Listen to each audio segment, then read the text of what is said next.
The GD to VA WRX STI for the United States captured the hearts of an entire generation since its '04 model year introduction and left a permanent mark on the automotive world. In the early millennium, what used to be strictly a pony car war for affordable performance suddenly included turbocharged all-wheel drive compact cars, and I'm proud to have been a part of this early revolution.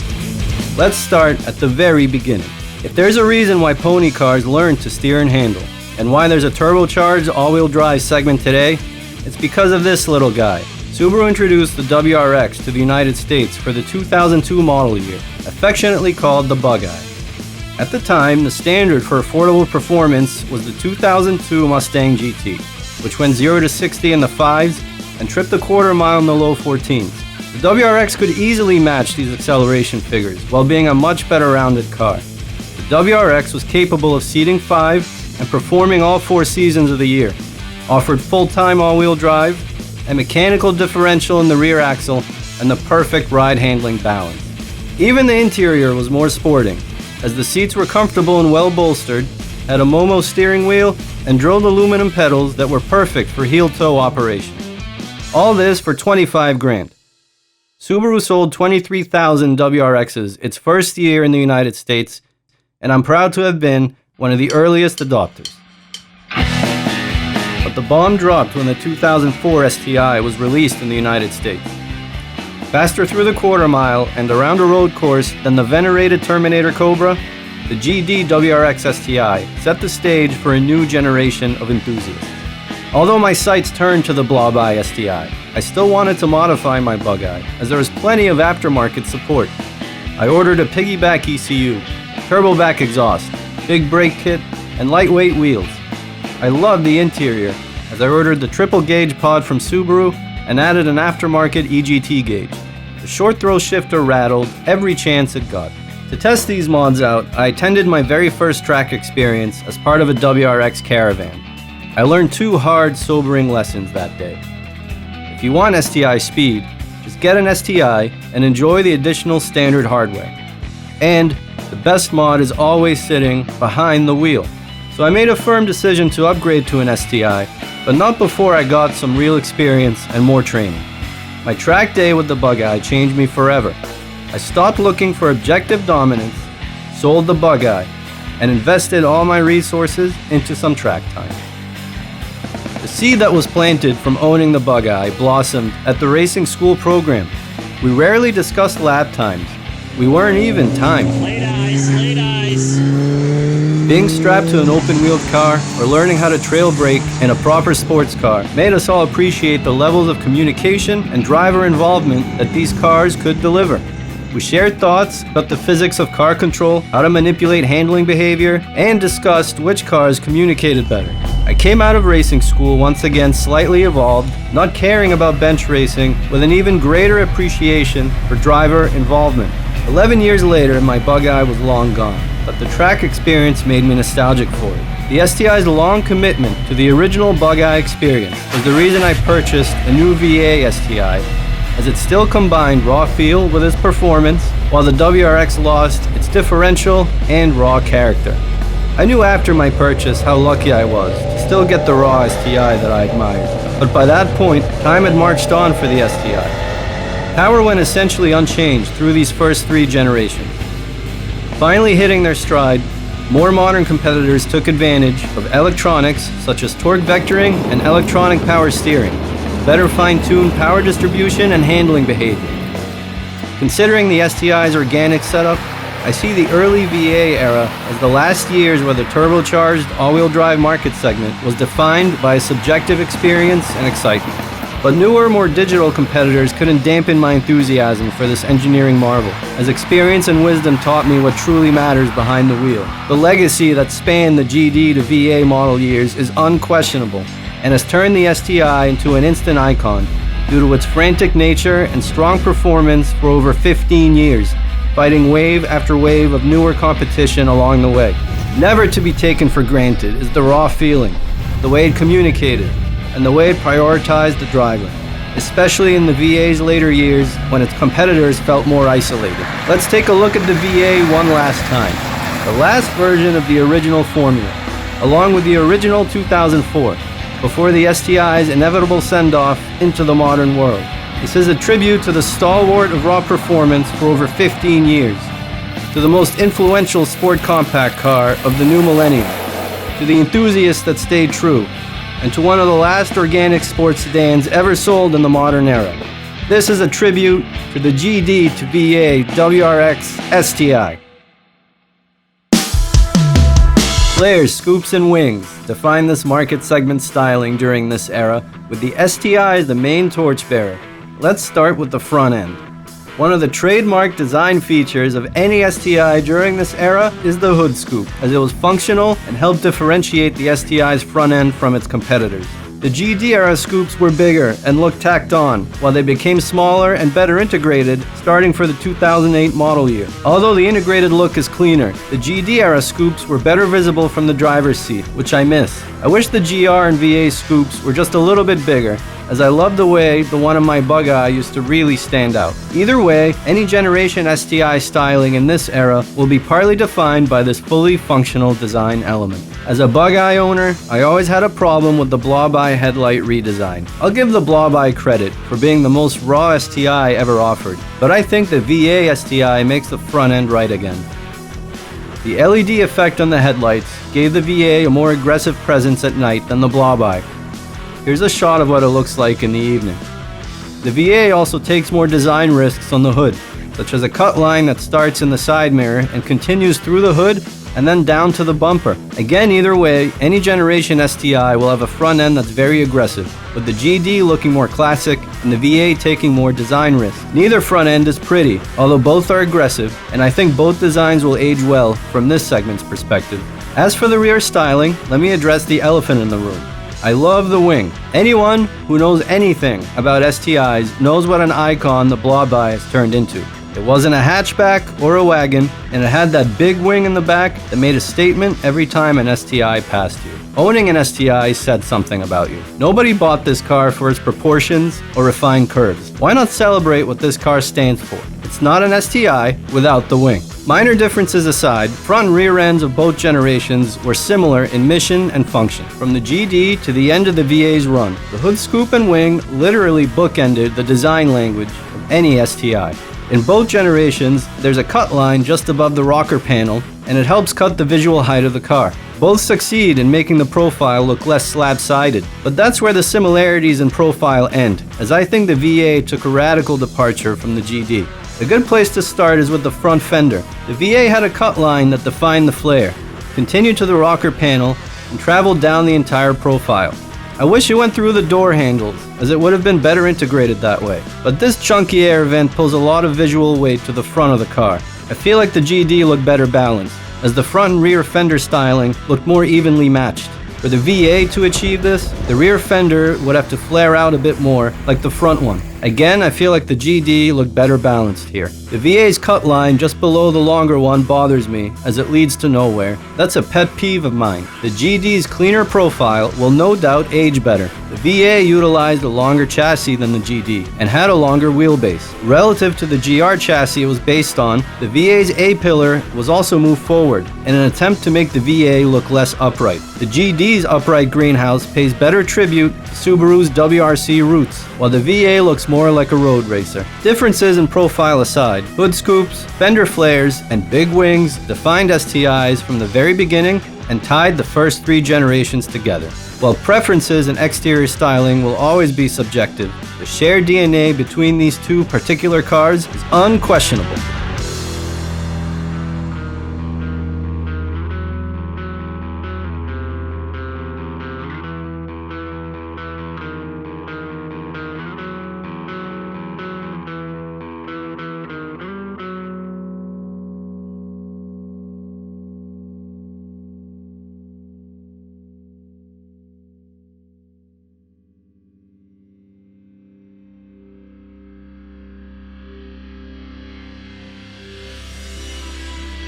The interior is an area where the design philosophy never changed, spanning the GD to VA chassis.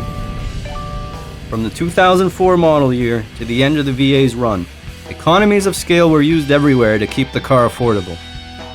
This philosophy not only allowed the STI to punch far above its price point, it also filtered out the badge snobs. Nobody in this era bought an STI for a quiet, comfortable interior, as the focus was always on the performance-related touch points. About those touch points. In both cars, the pedals are drilled aluminum with rubber inserts and perfectly spaced for heel-toe operation. They speak to the technical nature of the STI as a whole.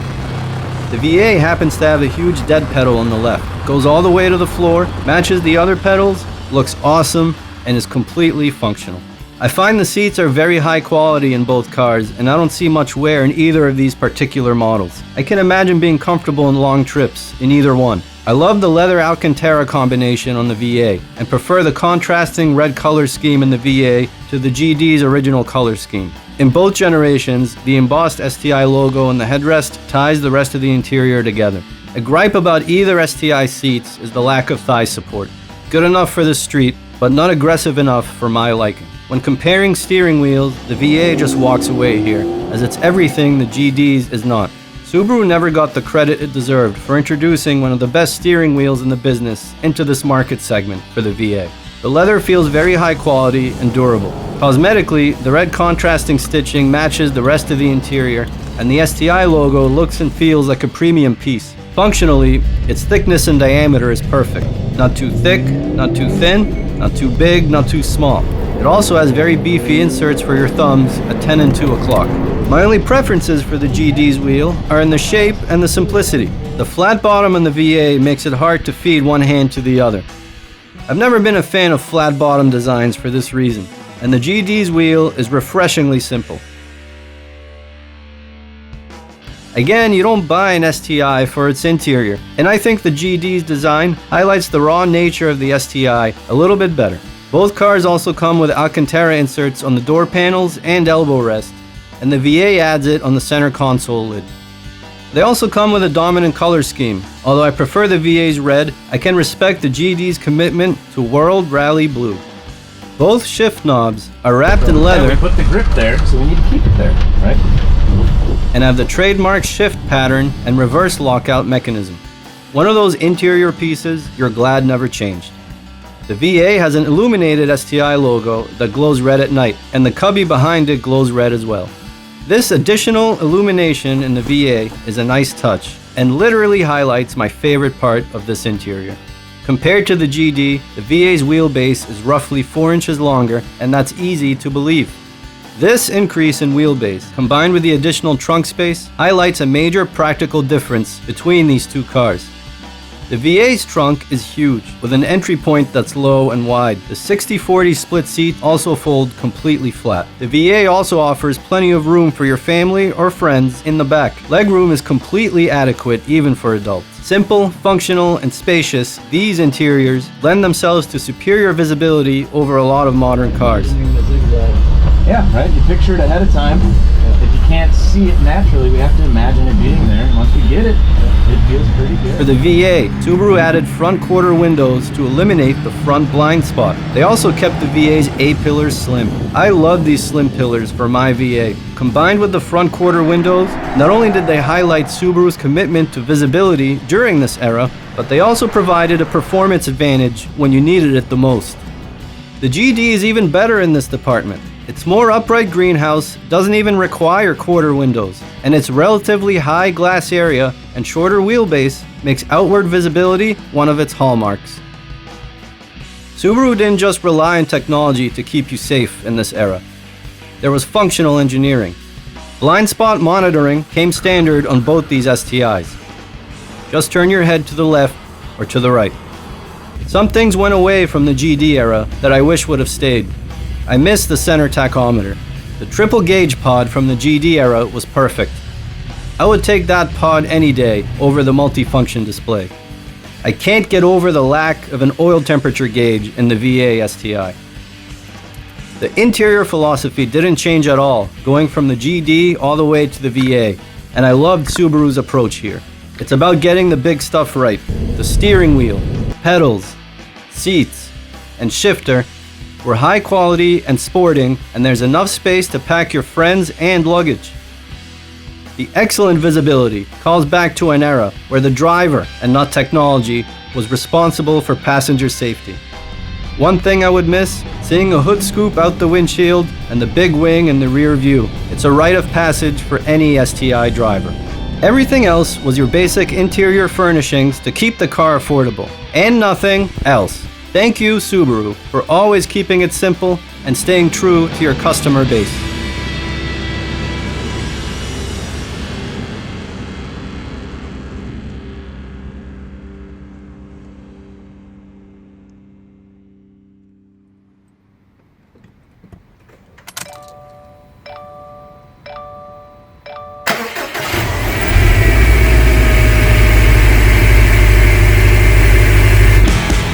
So how did these cars drive?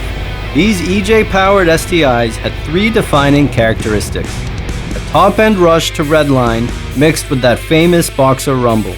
The feeling of limitless grip from a full-time symmetrical all-wheel drive system, and the intangible connection between car and driver. Let's start with the engine. All STIs in this era were powered by a turbocharged and intercooled 2.5-liter boxer 4-cylinder with real-world boost anywhere from 1 atmosphere to roughly 17 psi from varying IHI VF series turbochargers. For model year 2004, the STI came with 300 horsepower, got a 5 horsepower bump for the GR, and another 5 horsepower bump by the end of the VA's tenure.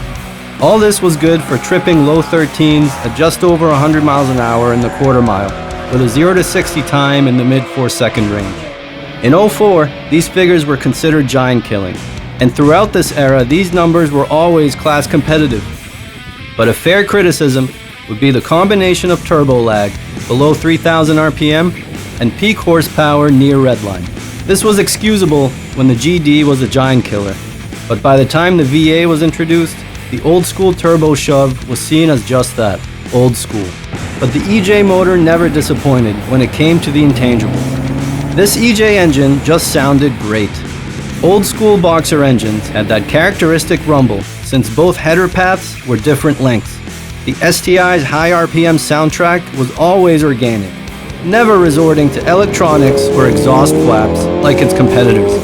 Hearing the rumble was a reminder of something unique under the hood. There might have been some lag down low, but after the STI reached peak efficiency in the mid-range, it pulled hard to redline and ferociously catapulted you into next gear. The STI begged to be driven hard, and although the VA objectively wasn't a giant killer like the GD, its more modern competition left you feeling cold, as these EJs were just heating up. Subaru chose to capitalize on this power delivery by giving my VA the shortest gearing in its class through the first 4 gears.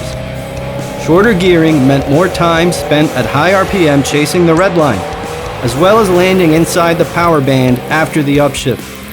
The gearing was so short that second gear topped out before 60. And while this may have increased acceleration times, I applaud Subaru for gearing this car appropriately and making the most of this top-end rush. Shorter gearing also means staying busy with the shifter, which is a joy, as its linkage was rod actuated with clearly defined gates and a weighty feel in its engagement. We already went over the ease of heel-toe downshifting in this car. You can tell Subaru sweated the details here. The satisfaction of executing smooth inputs and becoming a better driver was always part of the STI experience. The STI's rev-happy nature, mixed with the rumble, is the first staple of this car's personality. More than just fun, it was unique. In a market segment oversaturated with parts bin sharing, every sweep of the tack needle was a celebration of that fact.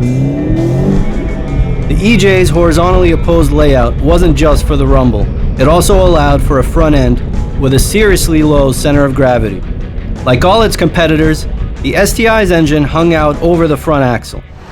Unlike its competitors, the engine was mounted so low that it didn't matter.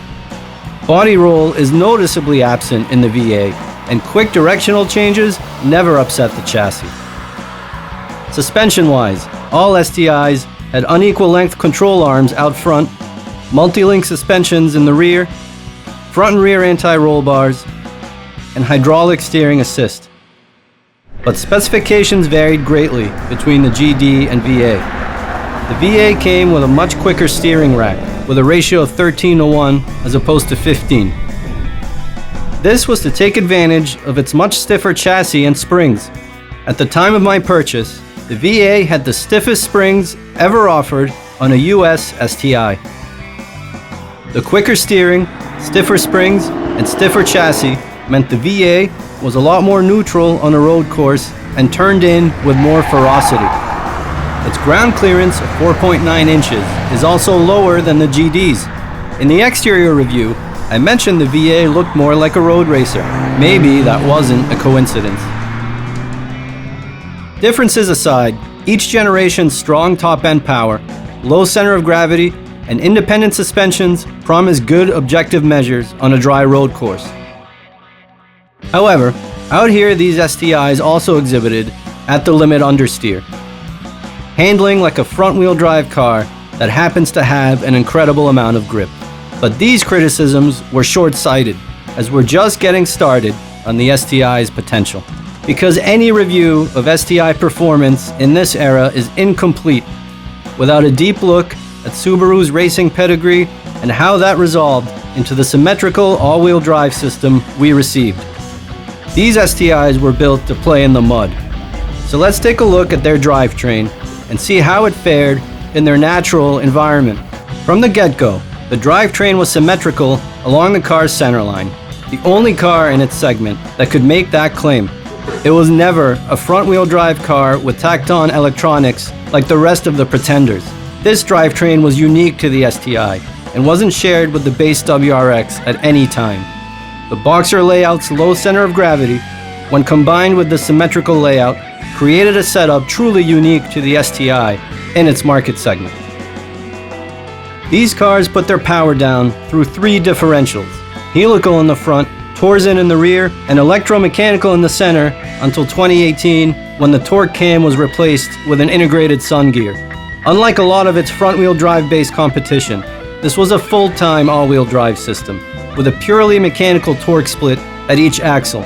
This gave the STI driver serious confidence during inclement weather and definitely on loose surfaces.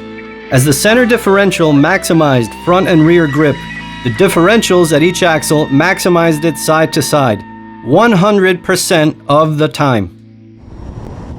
The symmetrical layout also meant equal length half shafts at each end, which inherently mitigated torque steer without resorting to electronic intervention. Notice a theme here: naturally low center of gravity, natural balance, natural means of mechanical grip, minimal electronic intervention, mixed with mechanical components, laid the foundation for what would be the second staple of the STI's personality: the feeling of limitless grip. The STI felt glued to the road in a way that transcended objective measures. Helical and torsion differentials react instantly. Nothing in this segment, nothing, put the power down out of a corner like the STI. Bench racers couldn't possibly understand the feeling behind the wheel. If you missed out on this era, you'll likely never experience something like this again.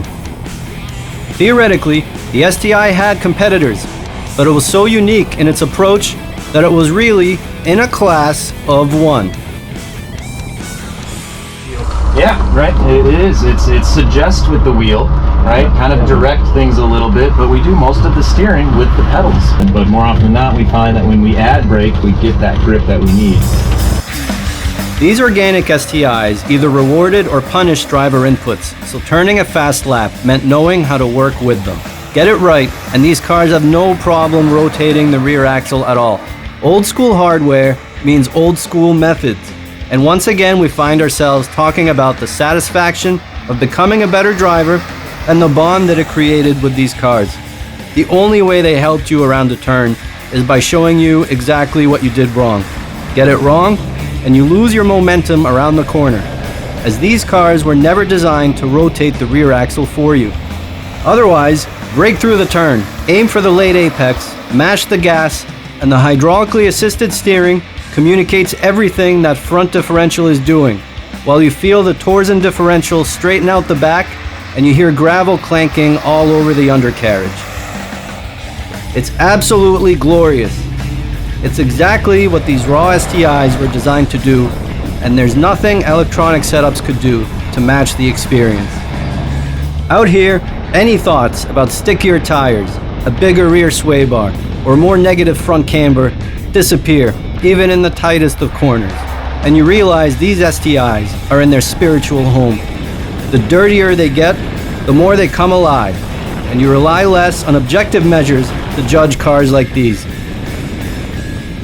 They were perfect for what they were designed to do. It's true that the VA's modern competitors had quicker steering, but on the STI's home turf, as you heard, you merely suggest with the steering, as directional changes are done with your left foot. Nowhere is this more apparent than on a slalom, where you rely on the brake to change direction, while the steering is barely off-center.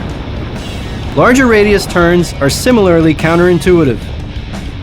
Hold the brake all the way through, as that's how trail braking is done out here, and you'll be met with a completely controllable slide. Who knew brakes played such a role in this car's handling? All these STIs stopped from 70 in less than 160 feet, which is still good by today's standards, but the real value was in the durability of the hardware. While the pads were too soft even for street use, Brembos at all four corners throughout this era reinforced these cars' reputation for durability. Often overlooked as a factor is the patience to drive these cars properly, as you relied on weight transfer to tip the balance forward, which puts grip on the front tires and also lightens up the rear. The best part? You're looking at barely modified street cars. The only variable out here is you, just as God intended. No gimmicks, no electronics, just a blank canvas and a passion for learning. At the time of this publication, what a breath of fresh air. Experiencing the difference between tarmac and gravel really put these cars in perspective, but there's still a bigger picture here. As we get on our third surface, this car can finally be reviewed as a whole. The feeling of limitless grip wasn't just about performance. It was also about confidence under any condition. Because it's confidence that inspires speed. And out here, there's plenty of it. The STI's classic all-wheel drive setup, meant for grip, not handling, meant for stability, not agility, with winter tires, meant you had a sports car that was just as capable in the winter as it was in the summer. Out here, winter's a drag, but with the STI, you look forward to it. So while it's fair to say these STI's classic setup might not have been as neutral on a dry road course, it provided stability on any surface under all conditions. This easily makes the STI one of the best year-round sports cars ever made, which is an attribute that transcends objective performance. It would be a tragedy to overlook the STI's fun factor in these conditions. This naturally leads us to what I consider the third staple of the STI's personality, the feeling of being an integral part of the driving experience. The engine and drivetrain made all the right and wrong noises, as raw and unfiltered as the hydraulically assisted steering rack. The suspension was as unforgiving as it was communicative. You simply heard and felt everything in this car. But most importantly, anything this car did was a function of your input. The high RPM turbo rush, the feeling of limitless grip from the all-wheel drive system, and being a key component of the driving experience remained foundational aspects of these STIs throughout this entire era. It's like ballet dancing. Towards the end of this era, many enthusiasts dismissed this car out of frustration from getting 2 minor horsepower bumps over 3 generations. There was justification there, as the market eventually caught up. In response to the STI's success, pony cars learned how to steer and handle, becoming faster without any excuses. But the hurt came from within the segment. Using newer technology, the STI's more modern competitors had similar acceleration figures, faster steering, and higher handling limits without most of the STI's drawbacks. But the original formula was timeless and well executed. Although some enthusiasts strayed, a lot never lost their passion for these cars. It wasn't just the 3 staples we talked about. It was their combination with practicality, reliability, a 5-star safety rating, ease of maintenance, and year-round usability that kept it relevant. The STI's reputation evolved from a giant killer in the GD era to the VA being one of the most well-rounded cars of all time. There are statistics revealing this continued passion. At the time of this publication, the STI was the only new sports sedan offered in the US with hydraulic power steering and a manual transmission at any price. And this was during a fiscal quarter when EV cars outsold manual transmission cars for the first time in automotive history. However, the STI still had the most retained value over every sports car in the US market, while in the UK, the STI made the list of top 20 cars that hold their value best. So while it's true the VA STI lost its objective dominance, the enthusiasts had spoken. These STIs were still well worth it. They had way more excitement and personality than any modern sport compact, and still lighter, better balanced, and infinitely more communicative than any pony or EV car at the time. This ensured the STI's success towards the end of this run and firmly established its reputation in the market as an all-around performer you could bond with. My lifelong path of auto enthusiasm started off quite typically, with a focus on my car's performance and not my own. So we want to stay over here on the right, so our compromise is to wait on the power, only accelerate once we get the car close to this apex cone, and then accelerate along this curbing on the right side. And then our speed adjustment for this left-hander, we don't need to jam on the brakes, we're just going to do a lift off the gas. That'll be enough to put a little weight on the front, slow the car down. So think about your speed adjustment. Experience and wisdom changed my priorities. I still desired performance, but I wanted it in my hands, and I wanted to feel connected in the process. And so through a bunch of those corners, we did have a little bit of braking, but it really wasn't enough to get to where we felt that braking happen, where we really felt that grip being built at the front, right? Yeah, much better. We had a nice rhythm through there, using our brake, felt really good, really composed, and still carrying a good amount of speed. We've got much better on the slalom this afternoon compared to this morning. I mean, it's exponential. You're seeing it. Because although performance matters, it means nothing without the connection or the reward of your experience. And the STI had a transcendental formula none of its modern imitators could touch.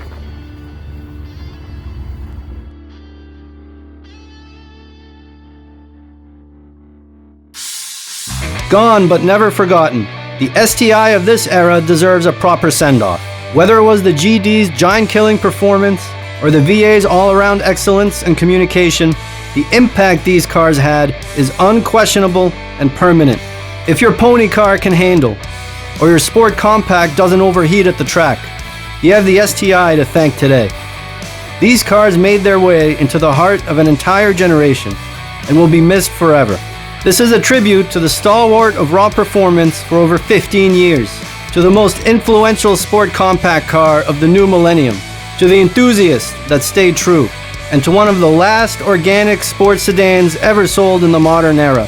Next time you see one, tip your beanie to an automotive icon, the GD to VA WRX STI.